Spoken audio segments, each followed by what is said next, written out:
Assalamualaikum warahmatullahi wabarakatuh. Kami dari kelompok 2 ingin mempresentasikan hasil diskusi kami untuk memenuhi tugas karya tulis ilmiah yang berjudul Penulisan Kata dan Lambang dalam Karya Tulis Ilmiah yang diampu oleh Bapak Manggala Setawa, MPT. Anggota kelompok 2, saya sendiri Indra Munawara, yang kedua Aura Sukawati, yang ketiga Fajri Muhammad Azim. Selanjutnya, penulisan dalam karya ilmiah. Dalam penulisan karya ilmiah, ada beberapa aturan yang harus diikuti. Beberapa hal penting yang perlu diperhatikan dalam penulisan karya ilmiah adalah 1. Menggunakan bahasa formal dan objektif. 2. Menggunakan tata bahasa yang baik. 3. Merujuk pada sumber yang relevan. 4. Mencantumkan daftar pustaka atau referensi yang digunakan. 5. Menggunakan gaya penulisan yang sesuai seperti apa? American Psychological Association atau MLA, Modern Language Association. Sistematika penulisan karya tulis ilmiah secara umum mencakup poin-poin sebagai berikut. Yang pertama, judul. Yang kedua, abstrak. Yang ketiga, pendahuluan. Yang keempat, metode penelitian. Yang kelima, pembahasan dari hasil penelitian. Yang keenam, kesimpulan. Dan yang ketujuh, daftar pustaka. Presentasi selanjutnya akan dilanjutkan oleh Mbak Aura. Kepada Mbak Aura, saya persilakan. Baik, selanjutnya yaitu penulisan kata gabung. Kata-kata gabung atau konjuksi digunakan untuk menghubungkan dua frasa, klausa atau kalimat. Beberapa kata gabung umum meliputi dan, atau, karena, tetapi, dan lainnya. Contoh penggunaan kata gabung. Penelitian ini mengkaji teknik pertajaman objek yang efektif dan efisien. Selanjutnya yaitu penulisan kata depan. Kata depan atau preposisi digunakan untuk menunjukkan hubungan atau posisi antara dua kata atau frasa dalam kalimat. Beberapa contoh kata depan adalah di, dari, ke, untuk, dan lainnya. Contoh penggunaan kata depan. Mahasiswa-mahasiswi PGSD terdiri dari 14 orang perempuan dan 10 orang laki-laki. Saya kembalikan ke moderator.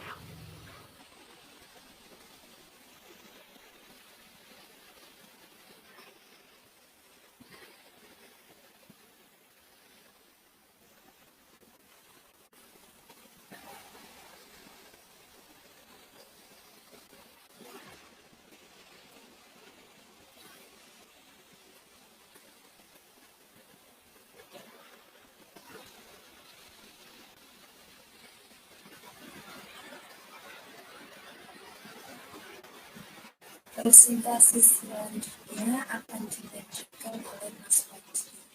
Mas Fajri, saya persilakan.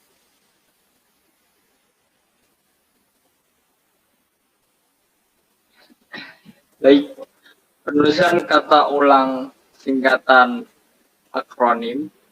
Dalam penulisan kata ulang reduplikasi digunakan untuk memberikan penekanan atau menggambarkan perulangan suatu kata.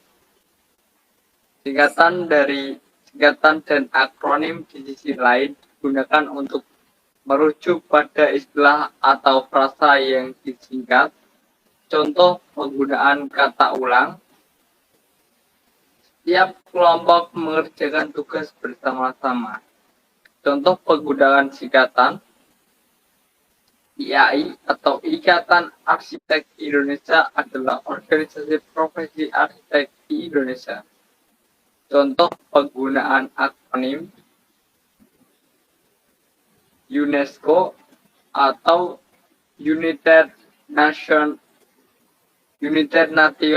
Food Education Scientific and Cultural Organization adalah organisasi PBB yang bertanggung jawab di bidang pendidikan, ilmu pengetahuan, dan pendidikan. Harap diingat bahwa penulisan kata ulang, singkatan, dan akronim dapat bervariasi tergantung pada konteks dan paduan penulisan yang digunakan.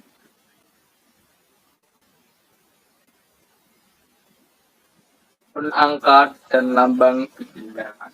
Dalam penulisan angka dan lambang bilangan terdapat beberapa aturan yang perlu diperhatikan. Untuk angka dari 0 hingga 9 biasanya ditulis dengan huruf, kecuali dalam konteks teknis atau ilmiah di mana angka mungkin ditulis dengan digit angka. Untuk angka yang lebih besar dari 9 biasanya ditulis dengan menggunakan digit angka kecuali dalam kasus khusus. Contohnya 10 ditulis sebagai 10 tetapi 17 ditulis sebagai digit 17. Lambang bilangan plus, koma, min, dan kali, dan titik sering digunakan dalam matematika dan ilmu pengetahuan.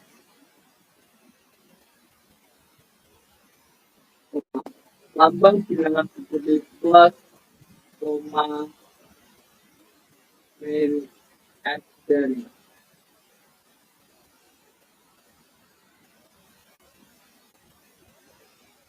titik dua sering digunakan dalam matematika dan ilmu pengetahuan untuk mengekspresikan operasi matematika. Contoh penggunaan adalah 5 ditambah 3 sama dengan 8, 12 dikurangi 6 sama dengan 6, 2 dikali 4 sama dengan 8, dan 10 bagi 2 sama dengan 5. Agar punya angka decimal dipisahkan dengan titik sebagai pemisahan bagian dengan misalnya angka 3,14 ini dikasihkan penelitian hingga titik decimal yang kecil. Saya kembalikan ke moderator. Jadi, terima kasih. Selanjutnya, penulisan pemenggalan kata. Pemenggalan kata adalah proses memisahkan suatu kata menjadi dua bagian saat mencapai batas baris. Berikut beberapa aturan dalam penulisan pemenggalan kata. Yang pertama, pemenggalan dilakukan dengan memisahkan kata-kata di antara dua suku kata.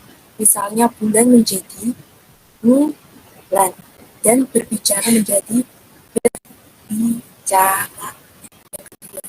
Jika suatu kata hanya memiliki satu kata, maka kata tersebut tidak perlu dipenggal. Contohnya dipenggal menjadi kucing karena hanya terdiri dari satu suku kata. Yang ketiga, kata-kata seringkali dipotong di antara konsonan ganda, kecuali jika konsonan tersebut berada pada awal kata. Misalnya, kelapa menjadi kelapa, tetapi kacamata tidak dipenggal menjadi kacamata. 4. Jika ada gabungan huruf vokal seperti AI atau AU, maka pemenggalan dilakukan di antara huruf tersebut. Misalnya terang menjadi terang dan rais menjadi raus.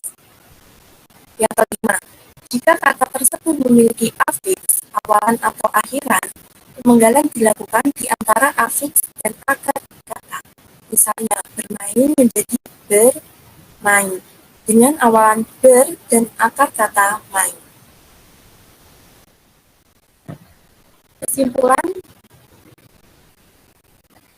Kesimpulan dari presentasi yang kami sampaikan, yaitu dalam penulisan karya ilmiah ada aturan yang harus diikuti, yaitu penggunaan bahasa formal dan objektif, tata bahasa yang baik, merujuk pada sumber yang relevan, mencantumkan pustaka atau referensi, serta menggunakan gaya penulisan yang sesuai.